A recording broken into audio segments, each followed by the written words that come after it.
Alright, hey, Logan here, and the purpose of this video is to give an oral presentation to argue the SC topic we were given, whether we think it's right to complain or not.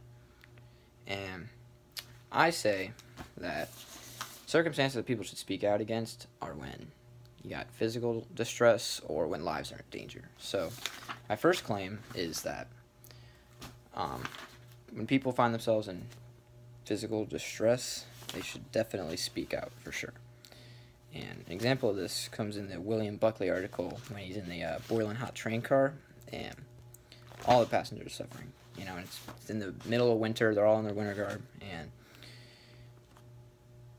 you know, it'd be different if it was, 90 degrees out and this boiling hot train car has no AC, and then they just got to deal with it. But it's winter, and someone is turning the heat up and making all these people suffer. So, and some more evidence would be that the conductor was walking down the aisle, but nobody was saying anything. It was just dealing with it, and if just one person there would have said something, that maybe they could have turned the AC off, and then it would have made somewhat a difference. Maybe open a window. I don't know, just notify someone. So they're paying money for these tickets, so it's only right that they should say something, right?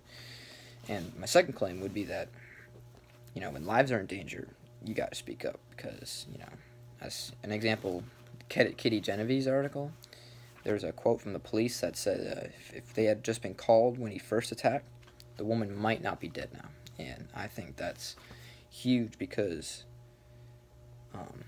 if just one of them would have called the police, the news story might have never happened because they might have been able to save her. But you don't know. That's just a example. But another piece of evidence was the quotes that the witnesses heard from the crime, and some mistaked it as a coincidental noise, like out of the blue, but others, they just didn't want to get involved, or they potentially thought that their lives would be in danger from this. So nobody said anything, and then unfortunately we have this tragic news story because no one spoke up. And if someone had, who knows, she might still be here. So some might say it's better to stay quiet in these situations, and they say that because it's better to keep attention away from yourself. Just mind your own business, keep yourself out of it. But the main thing is, like, you don't want to put yourself in danger. Like I said, like if you had maybe if when you heard that noise, say you're one of these people and you go down there and maybe your life gets taken too. You don't know. That's a chance that you're taking. But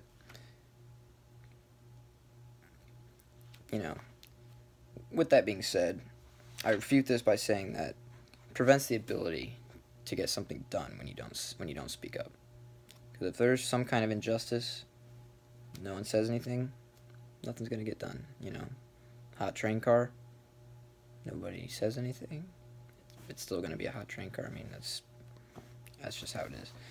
But standing up, it's a building block to like forming good nations, and especially this country. Like, it's been built upon speaking up and standing up against injustices, such as like the abolitionists, the progressives, people against the Vietnam War. Like, these people, they saw the injustice, spoke out against it, and look what happened. All these were positive outcomes from what they were trying to do. So, in conclusion, I think people always have a right to speak out, especially in the cases of physical discomfort or when lives are in peril.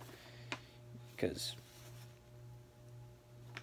today, the majority of people, they're just sheeps behind the few that are, the captains of standing up and speaking out. But nevertheless, whether it's a steamy train car or